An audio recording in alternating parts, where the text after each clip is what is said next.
Suez canal there, and then it's that Upper Nile. That's where Goshen was. It's almost in the Delta, the Nile Delta, in the upper part. Okay. So when you get there, you'll know about where they are. And I don't have. It said my sources said we don't know for sure, but then I found 2 or 3 that put it there. So I'm assuming, and by the biblical language, I'm assuming that's where it is. And so when we get going, okay, I may refer back there, but let's get started with it. Now I'm using the same material, but a little different to condense it than what you may have. And so, if you look, please, the life of Joseph from page 37 in the book. I want to go and read you. There's my Bible right there. You may want to turn with me. This is kind of an overview, but it's good. Psalm 105. Psalm 105.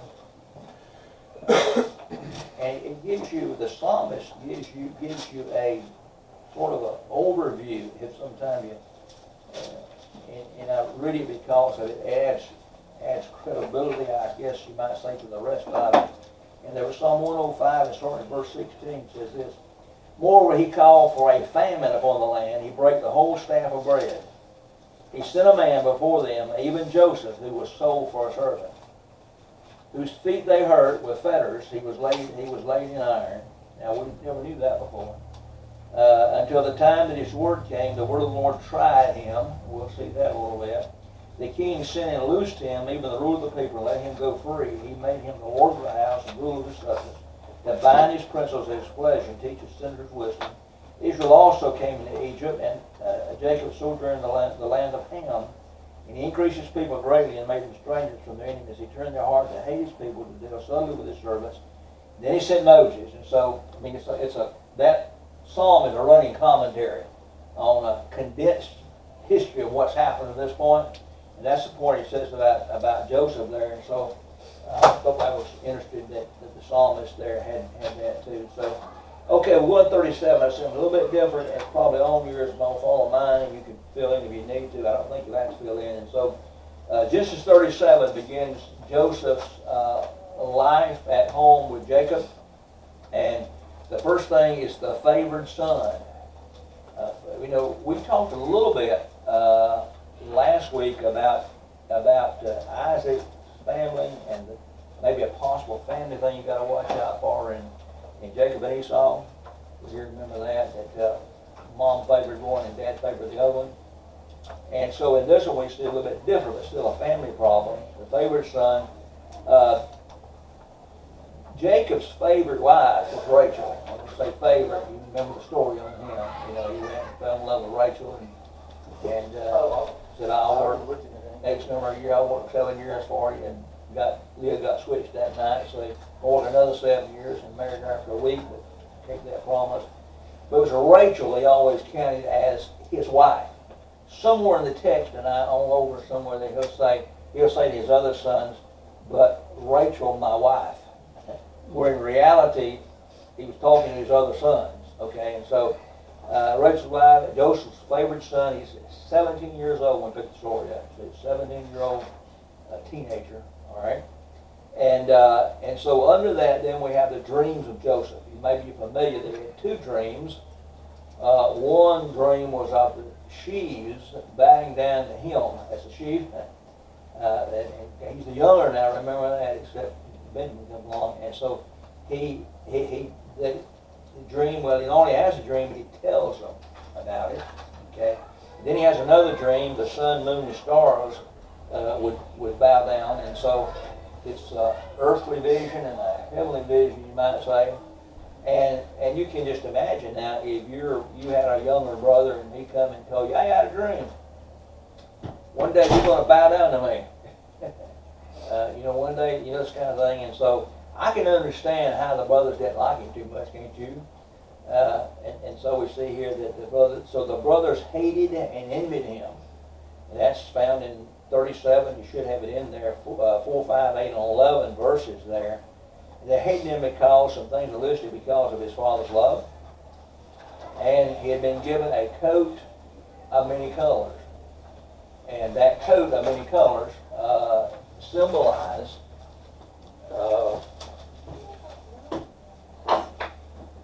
symbolize the favorite. And symbolize who's going to be in charge of things. And so we can, the dreams he had, and then also another thing, the evil deeds of his brothers, he had been coming reporting back to his dad some of the things they'd been doing. And so they got where they despised him. Okay, so that's normal to understand why that would happen. So the dreams, the deceit of his brothers, he goes to, his dad sends him to check on his brothers while they're tending sheep, and they've gone a pretty good piece of the way. And he goes to Hebron, from Hebron to Shechem to Dothan. And I showed you that on your map, okay? He's going up, and seeking the brothers. Now, when they see him coming, they say, that dreamer coming, you know. And they begin to talk about why he's coming, when they see him go about, you know, and they hate him and say, you know, what can we do to this fellow? And so they agreed that they all agreed they would kill him, or at least part of him did. And before he got there, Brother Reuben said, no, let's don't kill him. Let's throw him in this pit over here. And the pit was not full, the Bible tells us the pit was not full of water, it was a dry pit. He couldn't get out. And so they threw him in there. And so Judah says, hey, we won't make some money out of this deal. So they said, let's sell him to a caravan coming by. So it was not long, I guess. I don't know how long, hour, 2 hours, 3 hours, next day, I don't know. A middle-of-the-night caravan came along. And even back then, they traded in slavery. Okay. So Judah was the one who told him? Judah, to get the money? Reuben said, don't kill him, throw him in the pit, but Judah said, let's sell him. Okay. Unless I make a mistake. No, I was just thinking that's the lineage of Christ, right? It will be, yes. And there you'll get how he came to be because of what happens. He gets in some other trouble later on too, though. He does, and we're not even going to cover that. And they sell him for 20 pieces of silver. That's a common going thing for a prize. He's 17 years old. He's going to grow stronger. He's going to live a long time. And so 20 pieces where you might have got that 10 for him. You wouldn't have got nothing for an old guy like me. You know, just kill him. All right, I guess. But you got no need for him. Anyway, they sell him. You know the story about the dream, the deceit. Then the despair of the father. What they do is they take his coat of many colors and they kill an animal. And they put blood all over that coat of many colors and take it back to dad and say, you know, we don't know what happened to him.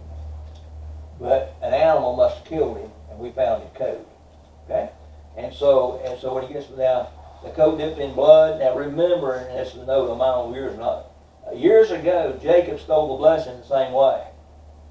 You remember Jacob, the daddy, years ago, he killed an animal and put it there so his daddy could feel that, you know, and so almost the same thing in a way. And so the next 22 years, Jacob believed Joseph is dead. And what has happened to him, he's been sold to one Potiphar, who was a captain of Pharaoh's army guard, whatever. But that's where he got to, and so to this point we have the favored son and what happened to him. Okay, and also about the family there. No matter who they were, it was not their fault they got born into that family. And so I think Jacob should have been where he loved all of them, don't you? Yeah. And that's another thing you got to think about. Not just two children that are different, but also you got to think about the whole family. And but then those that were born to the two handmaids, he regarded them as his offspring, but didn't regard them as his sons like he did the others. Okay. And so we get chapter 30. Now 38, I believe, is where you talked about Judah a minute ago. With that 38, where he had his problem. I'll let you read that because it's a little out of context of what I want to see tonight. But, right. And even though there's some good stuff in there, I believe that's where he had the meeting with the prostitute with Tamar. His daughter-in-law. Through the daughter-in-law. Through the promise of God, though, she through her came the lineage of Christ. Went through her, yeah, through her, yeah. Yeah. So there's a lot of good stuff in there, it's just not. You know, it shows he used everyday people. I mean, really. Well, she had a good reason when you read that chapter. She had a good reason. Yeah. I guess. Okay, the favored No steward. choice. Now we find him. Here's a real major thing. We find him now in Potiphar's house. Okay, and this is pretty well. It's not mine, but pretty well through people have studied and all. And it is true to the Bible that in Potiphar's house. And here's a statement that I don't know. Yours not. God had to make Joseph a servant before he could make him a leader. And that's always a fact of life. God never uses many people for leadership unless they first learn how to be a servant. Okay? That's any good anyway. And so you find Matthew 25, 21 in the New Testament talks about a servant, that we must be servants. He's dealing with disciples. And so I want you to know these and get these, that there were 3 disciplines that he put him through. And the first one is the discipline of service. Chapter 39, 1 through 6, and the discipline of service. He became the overseer of the house, of Potiphar's house. And then he learned humility. 1 Peter 5 talks about being humble before the Lord. Now this is just a thing that he learned humility. He exchanged a coat of many colors for servant's clothes. So he'd come from here to here, okay, even though he was managing the house there. But in 39, 2, 21, and 23, the Bible says the Lord was with Joseph. The Lord, those are important verses. The Lord was with Joseph in all these things. And so the discipline of service, he learned how to serve. And we were in a regular setting of a whole semester. We camped there a little bit on that fact I've already explained. It's just, you got to have a servant's heart. Without a servant's heart, God can't trust you in a place of leadership unless you got a servant's heart. And the disciples had to learn that, by the way. So remember that as you go along. Remember that there will be some things come along. You got to learn humility. You got to get pride out. Now there's a fine line between pride and being satisfied with that, if you want to say that. Unless you have some satisfaction in life, you're not doing much either. There's a fine line there. Recognize where that comes from. So this was her. Second is the discipline of self-control. The discipline of self-control. 39, 7 through 18. He resists Potiphar's wife. Potiphar liked the looks of this young man. And she tried to lie with him. And the story there. And so he ran away but lost his coat. So she had the coat to prove what she was going to tell, lie she was going to tell. I got here, he lost his coat, but he kept his character. And so he was a young man that was building character. If he could not control self, he could not control others. Okay? It's interesting in 39 verse 9 that it talks about the wrong, talks about that he said, this would not only have been a sin against Potiphar, it would have been a sin against God. And that tempers us a lot in self-control when we realize what we're doing, not just affects us and others, but also it can be the sin, ultimate sin is against God. And you're dealing with an entity there that you can't do anything with. Beyond, he loves you, but you're not going to put up with him. Discipline of service, discipline of self-control. Also, you should have a package there. Joseph, and there should be a map on the second page, and there will on the third page. The discipline of suffering. 39, 19 to 23. He's put in prison unjustly without a cause. We don't find where he retaliated by word, where he didn't try to talk himself out of it, because Miss Potiphar, was mad and upset and told Mr. Potiphar a lie on him. And so in that day and time, you didn't go to court, you didn't go to prison. You just, whoever the authority was, threw you in prison. And it's the king's prison, not Potiphar's prison, but the king's prison, okay? So we have these 3 disciplines, and we need to understand these. Discipline of service, discipline of self-control, and discipline of suffering. those three were disciplines that he used, that he had to be taught before he could be used in the way God wanted to use him a little later on, okay? All right, so we have the favored son, the favored steward. In chapter 40 is the forgotten servant. He's in Pharaoh's prison. He's soon put in charge of the prison. And two men, Pharaoh's butler and his baker, do something to upset Pharaoh and throws him in prison. I mean, he could have just easily had their head cut off. I mean, he just threw him in prison because they just dissatisfied him. And so we find there that they, after being in prison a while, they both have dreams. And they wonder what in the world those dreams are. And so the dream, and unless I'm looking at them, I don't know about you, unless I'm looking, I get the butler and the baker confused sometimes. Okay? The butler is the cupbearer. All the kings had pour some wine and they taste the wine before they give it to the king or whatever, but just make sure it wasn't wrong with it, it's like poison it. And so he was the cupbearer. And so we find he was one, and what he had was, he had this vision or had this dream of a vine. Like loud over there. I'm wondering if your thing's going to keep them up. I don't know. Nobody, I didn't know anybody was having glass over there. It hadn't been happening. The vine, with 3 branches, it budded, it blossomed, and it had grapes on it.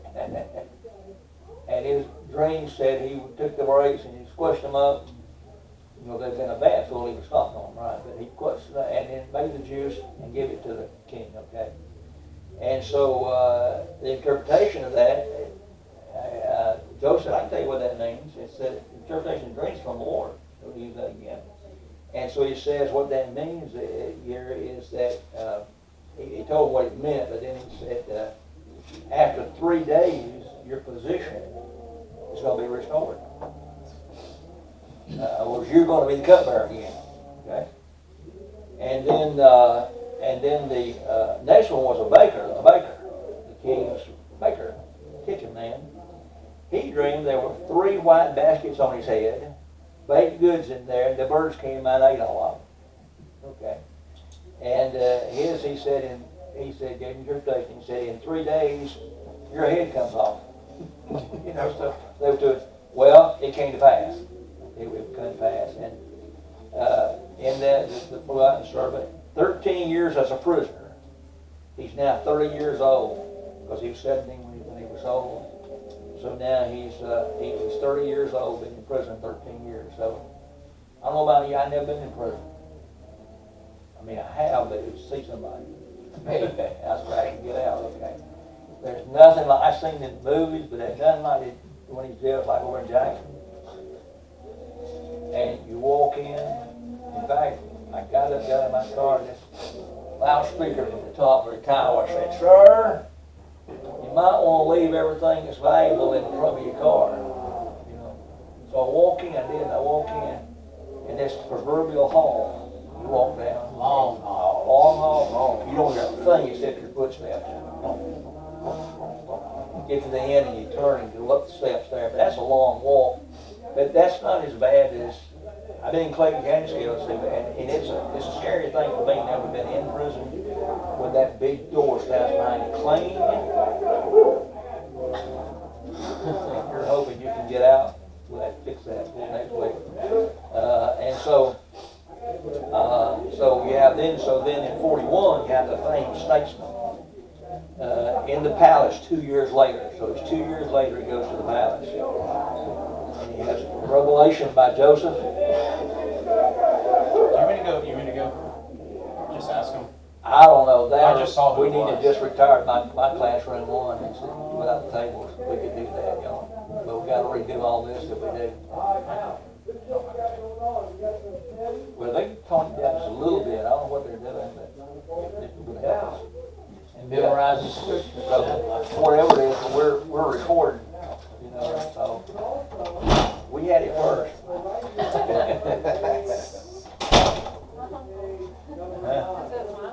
Is that who that is? Yeah. That's Michael? Yeah. Is it Micah? Yeah. I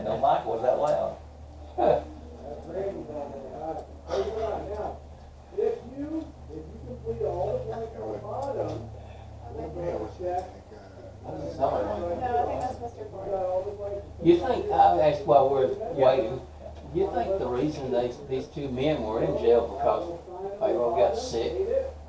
And, you know, he said, boy, this guy's feeding me or giving me something bad. It could well be, it doesn't say, it just, you know, but the day and the time, the Pharaoh on a whim, he could go out and have a bad day. Well, it doesn't mention anybody else from Pharaoh's Right. in there. But he just got up, maybe, everybody was on his list that day, you know, and naturally the first two people that would come in would be his cupbearer and breakfast man, you know. Maybe he's had a bad omelet, I don't know, you know, what it might have been. Whatever it was, Well, he wanted the wine back, he just didn't want the bad bread. well, I guess so, because he said, off with your head, you know, because I didn't get, you know, maybe it was bad bread, I don't know, maybe it wasn't whole wheat, I don't know. Gluten-free. Gluten-free. When we write that in as a new thing, you know, the Pharaoh came in and his bread was not whole wheat, gluten-free, or you do a commentary, people believe it. I'm sure somebody got it in there somewhere. You probably read this and got it. I believe they captured him.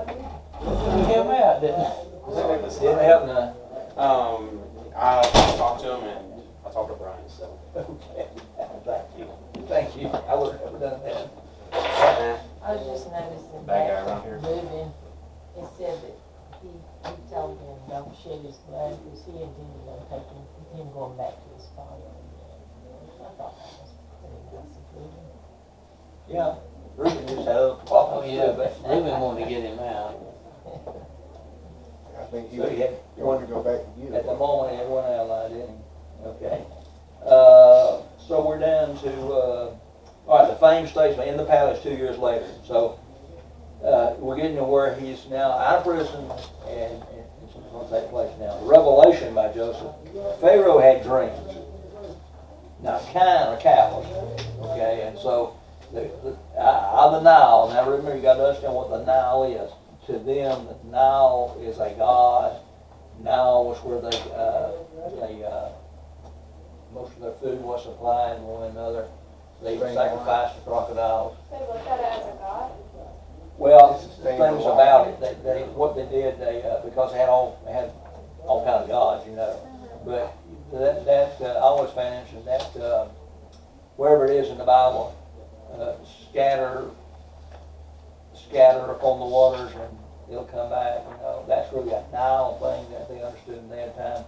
The Nile River, certain times of the year overflows, and when it does, it leaves the silt and everything, and they would use that, the seeding and all, and when it receded, that was the most fertile thing there was around, and so it supplied their foods. They had gods to each one of those. All the plagues that was in Exodus was each of those plagues, each of those things had a god to the Egyptians. So part of that God was saying, I'm bigger than your God in each one of those, you know, and that was part of it. But yeah, they had so many, and that's one of them. Now we'll have to see. So the cows in the garden, not the cows in the garden, the cows in the garden. He had a dream. Pharaoh had a dream that the kine, that is the cows, came out of the Nile, and they were just, I mean, they were fit for killing. I mean, they were good, fat, and everything, you know. But then behind them came 7 that were skinny and malnourished. And they came out and they eat the good cows up. Okay. Then when he went backslid, he was determined when he went backslid, he had the same thing with corn. He saw come out. He saw 7 just corn. Have you ever done any corn? Man, the corn must have had several ears on it and everything, you know, and they would be good for everything. And immediately came out 7 corn stalks that were just nothing. They came out, ate up the good 7, okay? And he couldn't figure out what in the world that was, so he called all of his magicians in, and they couldn't help him any. And so you see that which one that was saved, the butler. He had promised before that, when he was interpreted in prison by Joseph, he would remember Joseph. when he got out in the place, because oftentimes you could find the cupbearer if the Pharaoh or the Lord trusted the king, trusted him. He had times where he could speak with him and this kind of thing, and so he was supposed to talk on Joseph's behalf and get him out of prison because he was there unjustly, but he forgot about him. And so now he remembered to say, Mr. Pharaoh said, there is a guy, a Hebrew guy, in prison. He said, you remember when you threw the baker and the butler in prison? Yeah, he said, you remember when you threw them in there? And he said, they had these dreams and said, he interpreted them for him and said, it came to pass. He said, remember you restored me and the other one cut the head off? You know, so, yeah, and so he said, go get him. And so they went and got him. They took time to clean him up, all that kind of stuff, you know, dress him up, clean him up. He brought him before Pharaoh, and he says, I hear you can, that you can tell dreams. And he said, well, that's God interprets dreams. And so he began to, would have the answer there. And so he revealed what it meant, and what it meant was that there would be 7 years of famine. I mean, 7 years of good years. I mean, years where you could supply the storehouses, you could, you know, you were just good years. And then that following them was going to be 7 years of some of the worst famine there was. And there would not be anything in the storehouse. There would not be anything. It just left like it was. And so that was the interpretation there. Now, I've got a conflict, not in your notes, it's a conflict here that we talk about the gods, the symbol, the cow was a symbol of one of their gods. And my reference showed it to be Isis. But another one showed it to be Hamor. And some, but Isis is the god of fertility and productivity.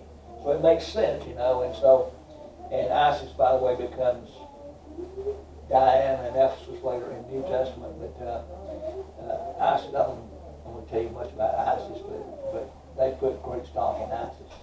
Okay. And so that was the revelation here. And so then the revelation and the elevation of Joseph here, 41, chapter 4 and 37 and forward. So the Lord, you know, he said, here's what you need to do. And began to tell him, say, you'll take governors and all, and you'll divide this up, and you'll do what you know. You'll begin to stock the storehouse, and you'll do this, and you'll do that. And he said, you know, you can make it. And so Pharaoh said, well, we're going to, you know, they said, we're going to find somebody like this. And Pharaoh said, well, since you can interpret the dream, I believe you're the man. And so he gives him the job as being next to Pharaoh. In other words, he might be called the prime minister now of Egypt. And remember, Egypt was the kingdom of the day, okay? It wasn't any small place. So he gives him that, and so he does some things to signify to all. There would see some things. I put them down here, signifying by a signet ring. Put the king's ring on him. The royal clothing, a royal chain, a chariot to ride in as a king's chariot. Everybody was to bow down to him when he came by, and he had a name change. He became Zephanath Paneah, and he married Asenath.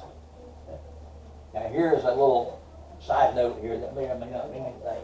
But when you get to what O Joseph, the type of Christ, you'll see he took a Gentile bride. Okay, and I believe she was the daughter of one of the priests, I believe. And so anyway, you see his revelation and his elevation there. Okay, so we're going to move into 42. And I have much longer notes than you do in 42, so let me stick into what I can stick with. And we need to go full time tonight, by the way, so you let me know. You said you started to say something last time, but you started, it didn't work. And so I got you 8:15. Okay, yeah. Or maybe a little before that, I get some instruction. Okay, we'll do it. 42, the prophecy comes true. There's famine in the land. And so there's big famine in Canaan, big where Jacob and the family lives. And they say, let's go down. You go down there, since it's the 10 sons, it keeps Benjamin, the arm. You go down there and you buy us. They had the money, took the money with them. How they knew what it would be, I don't know, but they sent money to buy it. And so they went down, and of course they go down there, and who's conducting all that? But Joseph. They don't recognize. Right, they think you're Jim. Yeah. And So they think Joseph's dead? Yeah, at this point. And so they'll recognize him, and they come to buy, and Benjamin left home, as I said, and they go and they bow down before Joseph. I think that was prophesied. I think one of his dreams before when he was 17 was that one? Right. That you're going to bow down to me? Yep, that's what made him mad, bro. Right, so we see it coming true. So the events of the first visit, and when there's the first visit there, Joseph then accuses the brothers of being spies. Now he knows who they are, Right. but he accuses them of being spies. He puts them in jail for 3 days. It's strange how he recognized them and they didn't recognize him. Well, Out of 8 or yeah, he's 9 of them. 30. He's at least 32. No, he's 2 years. He's about 35 years old probably. Right. And from 17 to 35, and probably different. probably going to one of them things. Yeah. You know, and so he didn't look. You know what I mean? But Yeah. but you so anyway, oh Lord, might let him know. They could have blinded them too. You know, most of the time when I can't remember who somebody is, once I talk to them a minute, I know their voice or their eyes give them away. And he was all That decorated. even on the telephone. Yeah. People call me sometimes and I'm thinking, who is this? I don't want to tell them who it is. Say something so I'll pick your voice. So, you know, so that's true a long time. Yes. So 3 days release, but now what he does for you, that's what he holds Simeon there with him. I'm not going to let him go. You go back to your dad, and I'm going to hold Simeon here. And until you return, when you come back, you bring Benjamin back. Then let me know him still, but that's his brother, younger brother, see. You bring Benjamin back, or I won't see you at all. You won't see me at all when you come back. You'll get nothing. And that's actually his true brother. His true Yes, blood right. brother. Same mother, yeah. And so number 9, the brothers admit the present problem is as a result of the incident with Joseph 20 years before. Their conscience starts dealing with them, and they say, this is coming on us because of what we did, and this kind of thing. And Joseph hears them, and see that they're speaking into.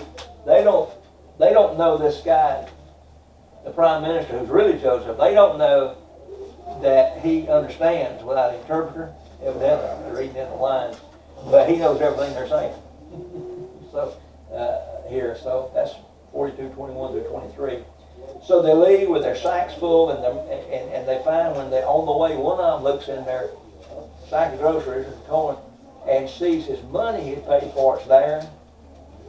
When they get home, all of them's there, and they say, "Whoa, they're going to accuse us of stealing. We're going to be in bad trouble." So that's back in Hebron again, and so they're fearing for Simeon's life by then, who left behind. And Jacob reluctantly let Benjamin return to Egypt with them. Well, he didn't want him to go. He didn't want to go the first time. He didn't want to go the second time because he's his youngest child. Now, my calculation, and I know where they come from. I said, what I got. This trek is 250 miles. It takes 3 weeks. That's from Memphis, which is a calculatable place in Egypt, to Hebron. And so that's a pretty long trek. For a long time to be gone. So you can kind of think how long it's been there. They've been gone 6. They probably been gone 2 months, close to it, round trip. And so then they make the second visit, and Jacob does not only let Benjamin go, but the famine intensifies in Hebron, and they used up all they got down there, and they're about to starve again. And so he finally agrees to let Benjamin go. They go back, and when they get back, Joseph takes them to the palace for a feast, and they start talking about not taking the money, and they've got it back. And so all 12 brothers are together the first time in 20 years. And this feast is what happens, and they still don't know. They wonder. He sets them down to the feast, and he puts them in order of their age. Because we see it here, it's all Joseph sets them in order of their age. Mr. Benjamin gives him more than he gives the rest of them. I didn't know how old we are, because some of them weren't that far apart. So he set them down there. They really wonder now what's going on there. And so, according to custom, Joseph, the Egyptians, the Israelites, since they were stable, Joseph seeks them according to age and gives Benjamin 5 times normal portion. They are leaving the next morning. When they leave, Joseph puts money in each bag, but also his private silver cup in Benjamin's sack. So as soon as they leave, get down the road somewhere, he tells the guards, you go down there and you search those bags and you tell me if I find anything in those that's mine, it's going to be in bad trouble. So they go and they search everything, and when they get to Benjamin, they find Joseph's silver cup in Benjamin's saddlebag, camel bag, okay? And so they think they're in real trouble then. And so chapter 45 then begins with Joseph forgives his brothers. And there's a couple of very important things in here. Joseph, in verse 45, 1 through 3, he reveals his identity, and a tearful reunion takes place. The brothers are urged to bring Jacob to Egypt because another 5 years are left in the famine. So it dates it. They're there 2 years after the famine started there. So it covers the land. Joseph tells brothers that his getting to Egypt was God's plan. 45:5. I'm in Psalms.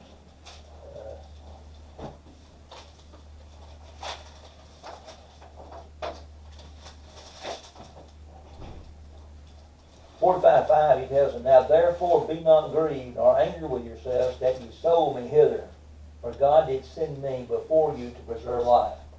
So God's plan, bad things done, when it's all done, Joseph by now, if you think back just a minute now where we've been, Joseph has had these years. He's become from a teenager to a man. He's been through some stuff. And when he gets down to this point, by what always happened, he realizes, I think, that God was in it. It was bad for him, but God was in it to preserve life, to preserve them in the famine. And so now here's one of those cases where you have typology in the Bible, but it runs against the grain sometimes, because now Egypt is not the world. It is the world, but it is keeping the Christian life. It's keeping. And so those are one of those things that, you hard to explain sometimes, but that was a day and time that he sent Joseph into the world and gave him a position so they could. Now, you notice that he sent him there mostly, I believe, to preserve the life of Jacob and his family more than he did preserve the life of the Egyptian. Now, there are some things we didn't read in there, but I have a little problem. I mean, not a problem, of course, it's God's word, but Joseph, what he did during those 7 years, he finally owned everything for Pharaoh. He took their crops, he took their lands, he gave them seed for them, and finally they were in total. So Pharaoh owned the whole shebang by then, those 7 years. It was all by Joseph's doings, okay? So take that as it will. I'm not sure about all that, but it was interesting to me as I read that, the last couple of things he did to take their land and stuff. Now, so he forgives in 45, the reunion, urged to take him back in God's plan, and then Pharaoh rejoices with Joseph and invites Jacob and family to come to live there. So everything's above board, they know each other is, this kind of thing. So in chapter 46, Jacob and the clan go to Egypt. And there's at least one here. En route at Beersheba, God assures Jacob of his presence and protection, that he will die in Egypt and that his people will return someday. In other words, he says, he tells him, he says now, he's had the background of Abraham and his lapse down there, Isaac and his lapse down there, Jacob his problems, and now Jacob kind of wants to know, is it okay for me to go, Lord? I want to go, but is it okay?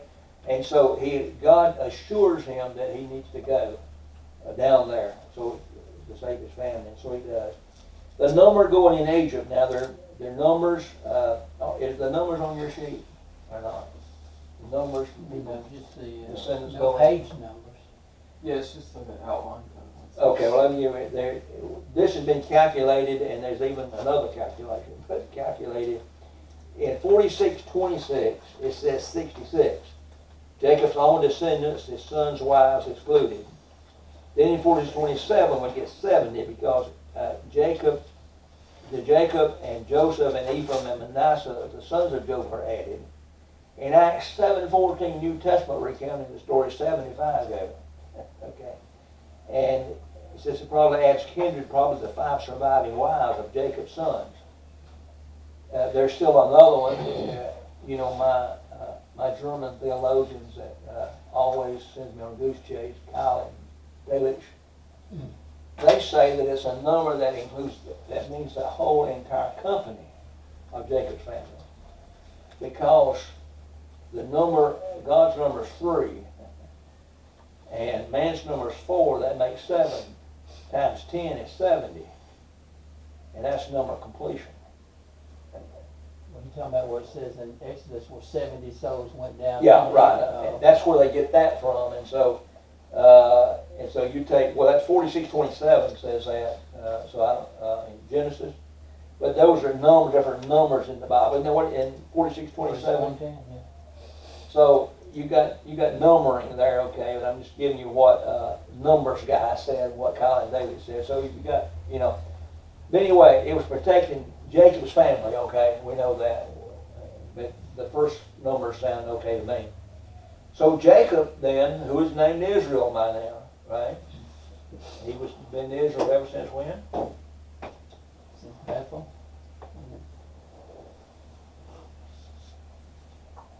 His name was changed. Remember, Abram's name was changed to Abraham, right? To Abraham. Okay. His name changes in here. So when was Jacob's name changed? I read it today and I wish I could tell you. All I can tell you is after you wrestled all night long. That's After right. you wrestle, At the brook Jabbet, Peniel. No. Yeah. no, yeah. Yeah. Okay. Not Bethel.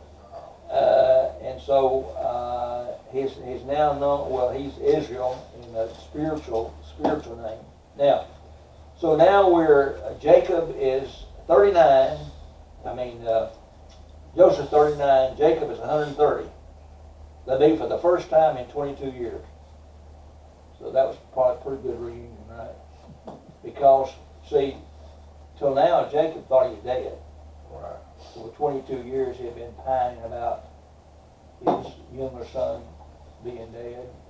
Joseph being dead, and then they kept Benjamin's young one there for a while also. But so Pharaoh, there's a couple of things here. I think this. I'm gonna get ahead of myself here, but Pharaoh gives Jacob choice land in spite of the famine in Egypt. He says, and Joseph goes first of all, and he says, Mr. Pharaoh, said, this name, who's coming? You said they could come and everything, so they're coming. He said, they need a place to live, and said they are herdsmen, which the Bible says were abomination in Egypt. So you got a little problem I there. guess if they worship cow, herdsmen would be abomination.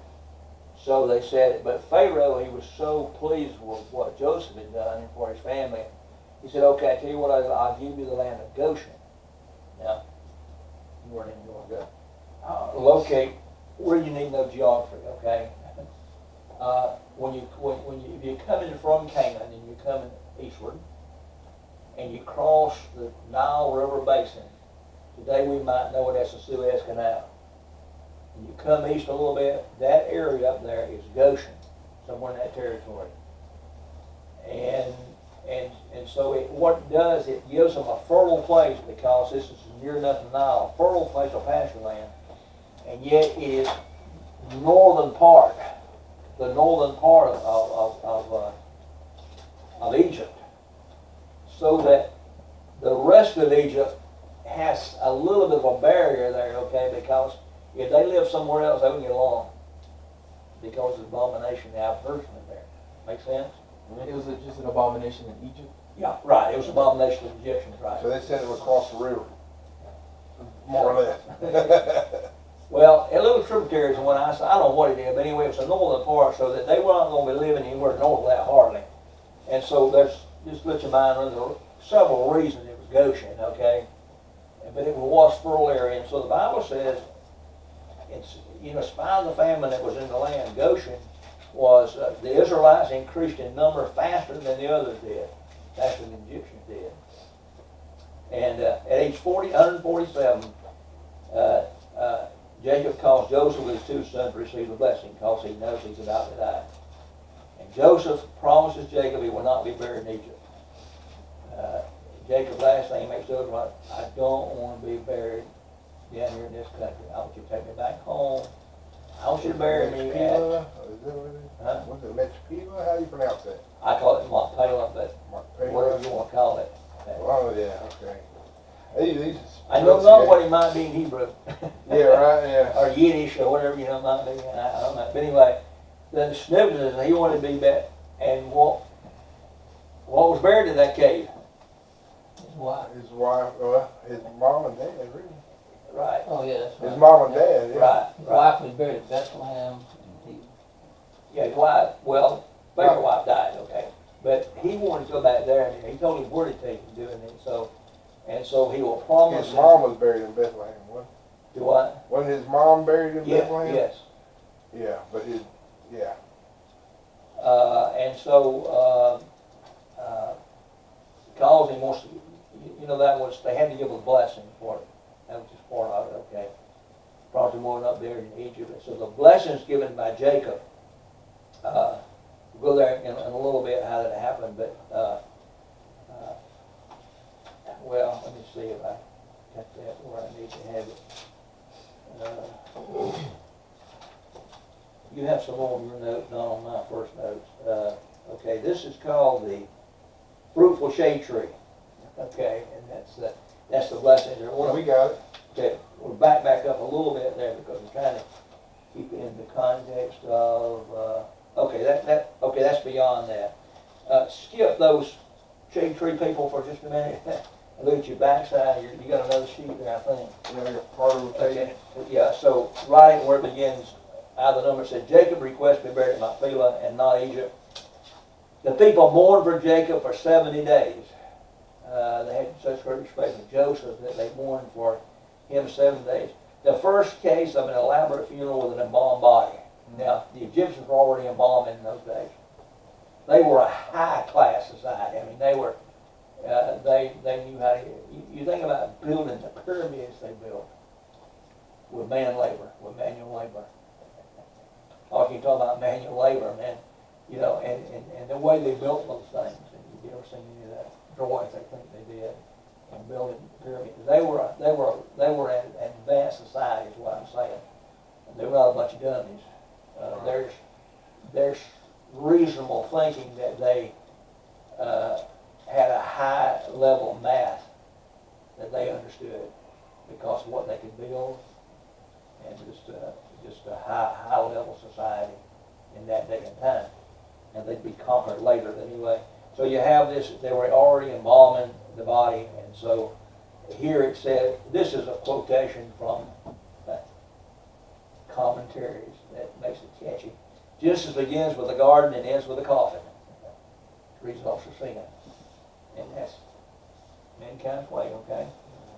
In that. And so, before we go back, maybe catch a little bit of the, I've got one more chart in there that I want you to see.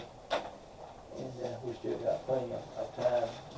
Let's go to that point, the life of Jake to that point. Anybody, you had some chime in, so go from here on, got a few minutes before I get the last part of it tonight. Anybody have a comment or question on Joseph? I tell you, through the whole thing, sifting through it, even though I've read the book like 10 times, Yeah. really sifting through it, it kind of breaks it down to where you actually absorb it a lot better, I feel like, through this class. I mean, I know it's been kind of rushed. Well, it does, but the book you guys got, once again, the Oh, great man, book, that's awesome. these things here, if you take those overviews, you know, it's this and it's that, and you think about just that part and break it down, it'll help you remember what happened in sequence and what the major points was in that, you know, but we're talking about 37 to, we're talking about 13 chapters or something like that, you know, and you couldn't possibly absorb everything in that, but you break it down and get the point from I want to say it's like 75 pages just on Genesis in the book. Probably. is heavy on it. Yeah, it's pretty. But yeah, you get others, but we talked last week, you young people like media. But I like books but there's some things, I don't know, where you have to know where to find it to get it on media. You gotta know where to look, okay? Or at least some, because I look for things and I'm sitting around every website I can think of before I ever find anything or don't find it in sometimes, okay? But you may have a better system on that. But anyway, books that give you some of this outline. I picked up one today to find. I looked at 4 books today before I found out, which I thought I knew and I was right, but I found for sure where Goshen was. And it didn't show anything. It would say something we think so forth, but I finally found Baker's Bible Atlas. Then he had a map there that showed Goshen?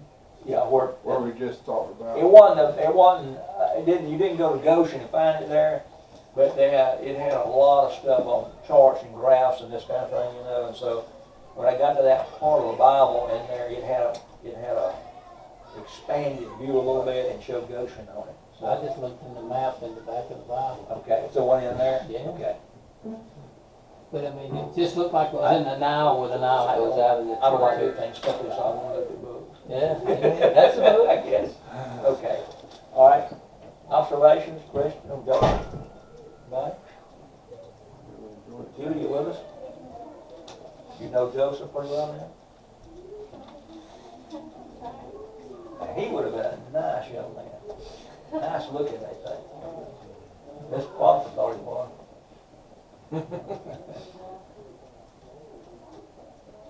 Austin, you missed last week. You have a good birthday?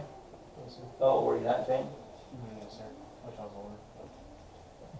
older. Were you, that what you, Don't rush it. how old were you?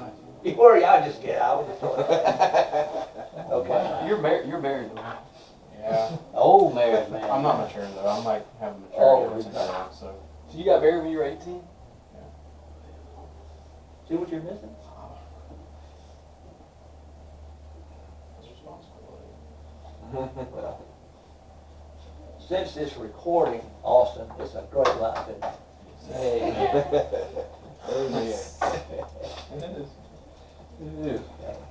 All right, anything before we move on with it, Joseph? Anything about Joseph? You're unclear on, or you want to chime in on? Okay. All right. Let's go to my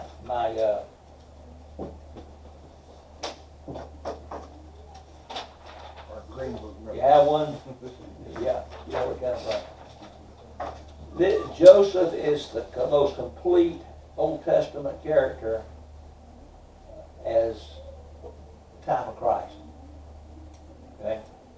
And so we want to look at a few of those when we could, because they'll come back to you. Joseph, you've got the scriptures there, beloved by their fathers, regard themselves as shepherds, sent by their fathers to their brethren, hated by their brethren without a cause. Okay? Go ahead. What does that say next to sent by their fathers to their brethren? Is that John John 17. J. N? Okay, I was just wondering. John 17, 18. John. Johann. I think that's 17. Yeah, I can't tell. I just told. Plotted against by their brethren, severely tempted. Both of them taken to Egypt. Now, you remember when Jesus was taken to Egypt? He's 2 years old. 2 years old to get rid of kids from getting killed. Huh? It's part of the Christmas story that's not a part of the Christmas story. Right.